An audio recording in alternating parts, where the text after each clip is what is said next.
आज की वीडियो में हम बात करेंगे श्रीमद् भागवत महापुराण के संबंध में कि इसकी कथा जो आप देखते हैं कि घरों में सुनी जाती है, अक्सर प्राचीन काल से ही परंपरा चली आ रही, तो इसको लेकर भी लोग बहुत कन्फ्यूजन की स्थिति में रहते हैं। तो उसी पे प्रकाश डालने की मैं कोशिश करूँगा। इसमें सबसे पहले तो ये समझिए कि जो है श्रीमद् भागवत महापुराण की कथा जो है क्यों करानी चाहिए। पहले आप सामान्य मनुष्य के तरीके से समझिए इसको, क्योंकि इसमें 3 खंड हैं। एक तो ये है कि सामान्य मनुष्य है जो जीवन की समस्याओं से ग्रसित है, वो सुन रहा है। दूसरा ये है कि संसार की जो है समस्याओं से ग्रसित है, परेशान है और कहीं ना कहीं वो ईश्वर की भक्ति भी चाहता है, वो है। तीसरा ये है कि वो मुक्ति चाहता है, जन्म मरण के बंधन से मुक्ति। तो तीनों के लिए मैं अलग अलग आपको बताता हूँ।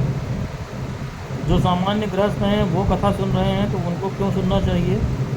एक तो वो अपने पाप कर्मों के प्रायश्चित के लिए सुन सकते हैं। उनको लगता है इस जन्म में, पिछले जन्म में उनको आभास है कि जाने अनजाने में गलती हो गई है, चाहे इस जन्म में पिछले जन्म में, तो वो सुने, इसका आयोजन करावें। दूसरा, कुंडली में या किसी के बताए अनुसार आपको ये पता चलता है कि आपके ऊपर ब्रह्म हत्या का दोष है, यानी पिछले किसी जन्म में, पिछले जन्म में, पिछले के पिछले जन्म में, पिछले 7 जन्मों के संस्कार मनुष्य के ऊपर सबसे ज़्यादा प्रभाव डालते हैं, कैरी फॉरवर्ड होते रहते हैं। जिसको भोगा नहीं गया है पिछले जन्म में, वो भी कैरी फॉरवर्ड हो जाता है। जिसमें ब्रह्म हत्या दोष एक ऐसा है जिसका समाधान बिना श्रीमद् भागवत महापुराण के पारायण के संभव नहीं है। किसी ब्राह्मण की हत्या आपने पिछले जन्म में जाने अनजाने में कर दी है, तो ये हो गया।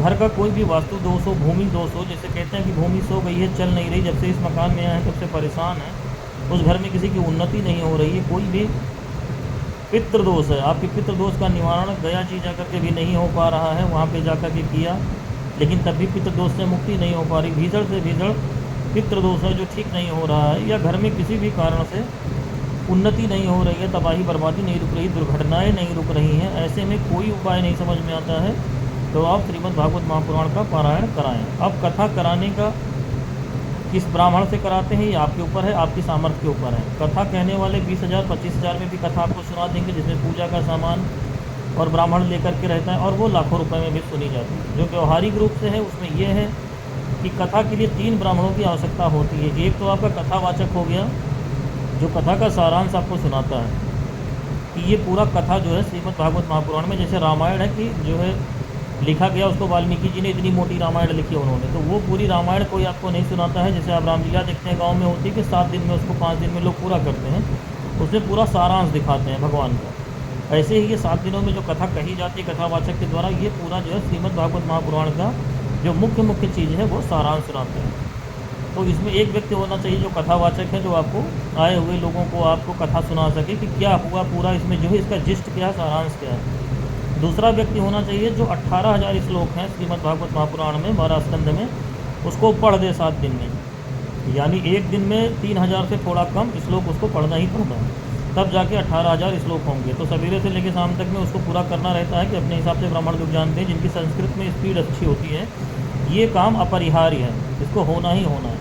और तीसरा ब्राह्मण चाहिए जो जापक के लिए होता है कि प्रतिदिन जो है भगवान विष्णु का जो मंत्र है ओम नमो भगवते वासुदेवाय, उस तरीके का उसका पारायण प्रतिदिन करें वो।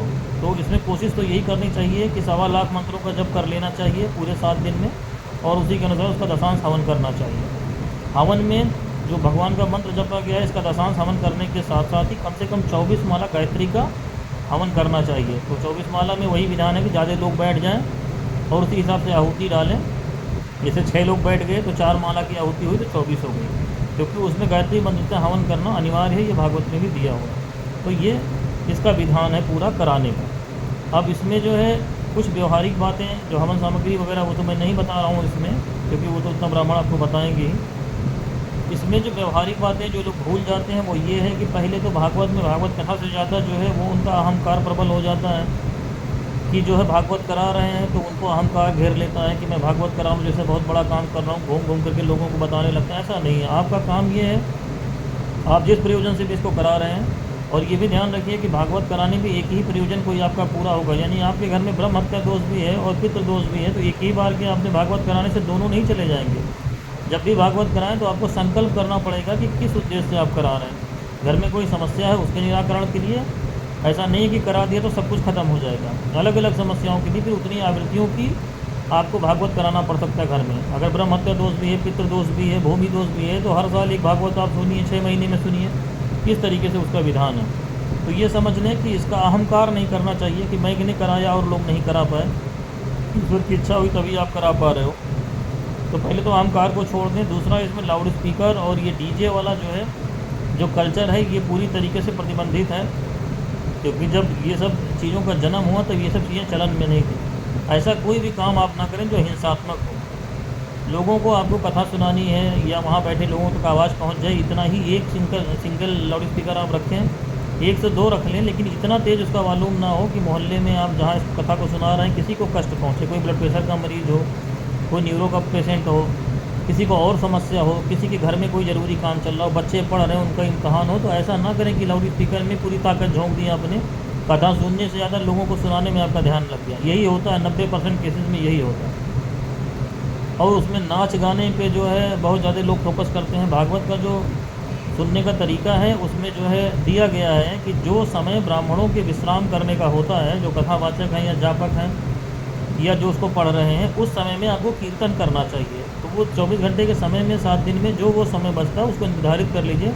उसमें आप लोग कीर्तन खुद से कर सकते हैं तो करें, उनके घर वाले जो सुन रहा है, और नहीं तो किसी भी मंडली को आप तय कर लें, जिसको पैसा देंगे आप तो 7 दिन तक वो कीर्तन करेगा, इतना रखें। लेकिन हर हाल में इसमें ड्रामेबाजी ना करें, अनावश्यक बातचीत ना करें, भागवत के दौरान बातचीत ना करें, और भागवत के दौरान किसी की निंदा ना करें, आने जाने वालों पे कमेंट ना करें। जितने लोगों को आपने बुलाया है उनको, अगर गर्मी का दिन है तो उनको पानी पीने की व्यवस्था आपको करनी चाहिए, पंखा लगाने की व्यवस्था करनी चाहिए।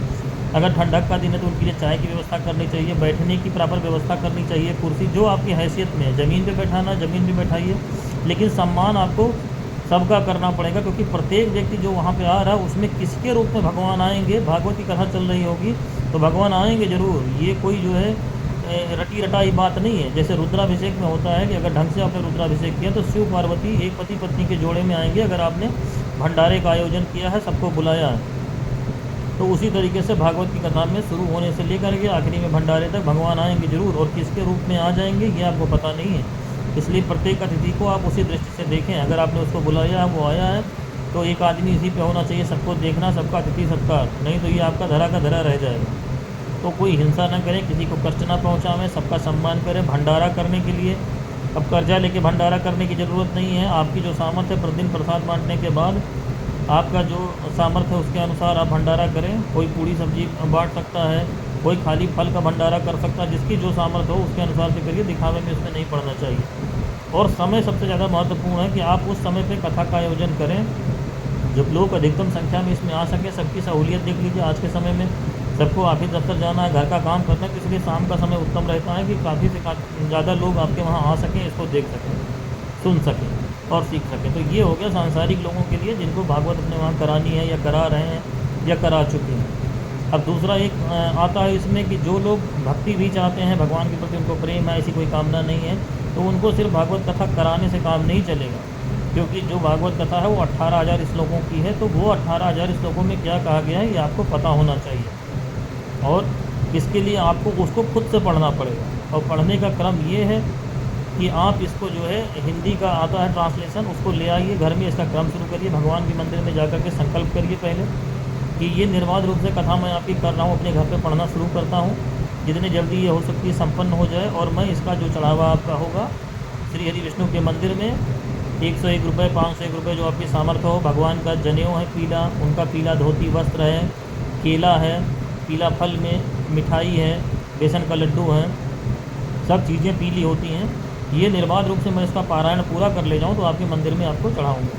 तो इस तरीके से करके आपको घर पे इसको पढ़ना शुरू करना चाहिए, और ये हिंदी में पढ़ना चाहिए, क्योंकि हिंदी में पढ़ो तो आपको सुनाई पढ़ना चाहिए, आपको उसको समझ में आना चाहिए, कुछ ऐसा उसमें क्लिष्ट नहीं लिखा हुआ। क्योंकि भागवत में सीधा सीधा है क्या, एक तो उसकी कथा कैसे हुई परीक्षित जी की, किसने पहले सुना, उसके बाद इसमें जो मुख्य रूप से चीज़ें हैं श्रीमद् भागवत महापुराण में, वो सृष्टि क्रम का पहले वर्णन है कि मनुष्य है वो पैदा क्यों होता है, कहाँ रहता है, इस संसार में कहाँ से आता है, और मरने के बाद कहाँ जाता है, और जो लोक हैं वो किस प्रकार से हैं, जैसे पितृलोक कहाँ पे है, देवलोक कहाँ पे है, असुर कहाँ रहते हैं, पृथ्वी के नीचे कितने लोक हैं, ऊपर कितने हैं, सारा कंसेप्ट आपका इससे क्लियर हो जाएगा। फिर युग का प्रमाण इसमें मिल जाता है, युग, मनवंतर, कल्प, ये कैसे होता है, इसमें क्या अंतर होता है। उसके बाद ब्रह्मा की आयु के विषय में आपको पता चल जाएगा, सृष्टि में जो प्रलय का क्रम होता है वो आपको पता चल जाएगा। फिर भगवान के अवतारों की कथा है, भगवान ने क्यों क्यों अवतार कब कब लिए, उनका प्रयोजन क्या था, तो वो आपको पता चल जाएगा। उसके बाद जो है इसमें ऋषियों की कथाएं हैं, जो ज्ञान मार्ग को खोजते हुए जिनको मोक्ष की कामना, मोक्ष है क्या, किस ऋषि ने कैसे तपस्या की, किसका जन्म हुआ, क्या हुआ। फिर जो संसार के इतने प्राणी हैं उनका वर्णन है कि जैसे देवता कहाँ से पैदा हुए, किस ऋषि की संतान है, असुर किसकी संतान है, पशु पक्षी किसकी संतान है, जो और योनियाँ हैं सर्प इत्यादि ये किसकी संतान है, तो इसका वर्णन आपको मिल जाएगा।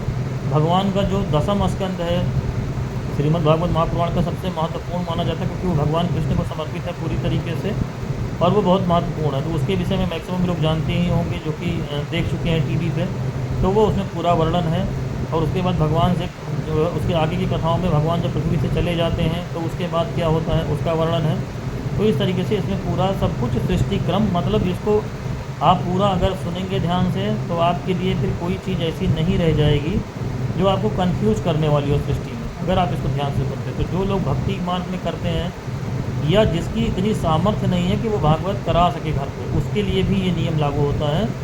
एक आदमी अगर पढ़ना चाहे तो एक दिन में 3 अध्याय वो पढ़ सकता है। 3 अध्याय का मतलब इन जनरल 108 श्लोक होते हैं, इतना पढ़ने में मुश्किल से आधे घंटे का समय लगता है। तो अगर इस क्रम से आप शुरू करते हैं तो बहुत जल्दी अवधि में ये पूरा हो जाएगा। आपका 18,000 श्लोक है तो उसी हिसाब से आप जोड़ लीजिए कितना दिन लगता है, तो उतने समय में आप इसको पूरा कर लें। फिर जो है भगवान के मंदिर में चढ़ा दें, फिर इसी क्रम को आगे जारी रखें। तो जो लोग नहीं करा सकते हैं वो इस तरीके से करें, आपका उतना ही फल देने वाला होगा, उतना ही ये माना जाएगा। ठीक है। अब तीसरा नंबर आता है कि जो लोग साधना कर रहे हैं ईश्वर प्राप्ति के, उनके लिए भी यही क्रम है, लेकिन उनको इसको संस्कृत में पढ़ना चाहिए। एक बार उनको इसको हिंदी में पढ़कर समझ लेना चाहिए, एक पारायण उनको हिंदी में करना चाहिए, या हिंदी में और भी तरीके उसके जैसे हैं कि यूट्यूब पे आ गया अब आप इसको सुन सकते हैं। तो पूरा एक बार वो सुन लें, सुनने के बाद भगवान के मंदिर में उनके नाम से जैसे मैंने बताई वस्तुएं चढ़ा दें, तो एक बार आपको पता चल जाएगा कि 18,000 श्लोकों में क्या कहा गया। उसके बाद अब इसको पूरे जीवन का क्रम बना लीजिए कि आप जो है 3 अध्याय मान लीजिए कि 108 श्लोक इसको पढ़ेंगे और जो है आपका पूरा होता रहेगा। मान लीजिए कि 180 दिन में ये पूरा हो गया, 6 महीने में पूरा हो गया, फिर ऐसे 6-6 महीने के क्रम चलते रहेंगे जीवन भर में, जब तक आपको मुक्ति ना मिल जाए या वो अवस्था ना आ जाए कि हाँ आपको अब इसको रूटीन में पढ़ने की ज़रूरत नहीं है, तब तक आप इसको साधना के रूप में जारी रख सकते हैं। तो इसके आपके सभी पापों का प्रायश्चित हो जाएगा, साधना का मार्ग खुल जाएगा। ऐसे बहुत लोग हमको कमेंट करते हैं, पूछते हैं कि हम साधना कर रहे हैं, चाहे क्रिया योग में दीक्षित हैं, चाहे योग मार्ग में दीक्षित हैं, चाहे तंत्र में है, लेकिन हमारा जो है गति नहीं हो रही। साधना हम सीख तो आए लेकिन कर नहीं पा रहे हैं। बहुत सारे लोग हैं, उनको मैंने सूर्य नमस्कार बताया, नाड़ी शोधन प्राणायाम बताया, सब कुछ बताया, लेकिन कुछ नहीं कर पाते हैं वो। उसका कारण यही है कि आपके प्रारब्ध का बोझ आपके ऊपर बहुत ज़्यादा है। तो उसके लिए है कि साधना सीखने के बाद भी आप नहीं कर पा रहे, उसमें गति नहीं हो रही, तो ये सबसे बढ़िया उपाय है। 1 रुपये का इसमें खर्चा नहीं है, रूटीन में करिए। और जो है 6 महीने में 500 रुपये भगवान के मंदिर में चढ़ाना है, सब सामान जोड़ के 700-800 रुपया हो रहा है, जबकि आप महीने का 400 रुपये मोबाइल का रिचार्ज करते होंगे। तो ये आसान उपाय है, इसमें कोई बेईमानी नहीं चलेगी, धोखा नहीं चलेगा। पहले उसका हिंदी में श्रवण करें, यूट्यूब से सुन सकते हैं, खुद से पढ़ के समझ सकते हैं, उसके बाद इसको रूटीन में रखेंगे तो आपका धीरे धीरे करके सारे जो पाप हैं वो समाप्त हो जाएंगे और साधना में आपकी गति होने लगेगी। चाहे जो साधना आप कर रहे हो, तांत्रिक मार्ग से कर रहे हो, योग मार्ग से कर रहे हो, क्रिया योग से कर रहे हो, भक्ति योग से कर रहे हो, सारा जो है आपका बोझ खत्म हो जाएगा और आंतरिक चेतना आपकी जागने लगेगी। आप अपने भीतर जो है एक परिवर्तन देखेंगे, पूरी तरीके से आप बदल रहे हो धीरे धीरे करके, सब चीज़ आपको दिखाई पड़ने लगेगी और गलत कामों की तरफ आपका जो है ध्यान जाना बंद हो जाएगा। तो ये इसका पूरा जो है विज्ञान है श्रीमद् भागवत महापुराण का। कि आप गृहस्थ हो तो इस उद्देश्य से आपको करना चाहिए या कराना चाहिए। अगर आप साधना कर रहे हैं तो इसको करना या कराना चाहिए। बाकी फालतू की चीज़ों पे आपको ध्यान नहीं देना चाहिए। किसके घर में महंगे पंडित जी आए थे, किसके घर में सस्ते पंडित जी आए थे, उससे कोई लेना देना नहीं। क्योंकि कोई भी ब्राह्मण आएगा, चाहे आप 10 लाख रुपया फीस दे करके लाओ, चाहे 20,000 में लाओ, वो आपको 7 दिन में 18,000 श्लोक का अर्थ नहीं बताएगा, क्योंकि वो संभव नहीं है व्यवहारिक रूप से। कोई भी ब्राह्मण 2,500 से ऊपर श्लोक का आपको डेली अर्थ बताने लगेगा तो भागवत कितने दिन, किस समय का समायोजन कैसे करेगा वो।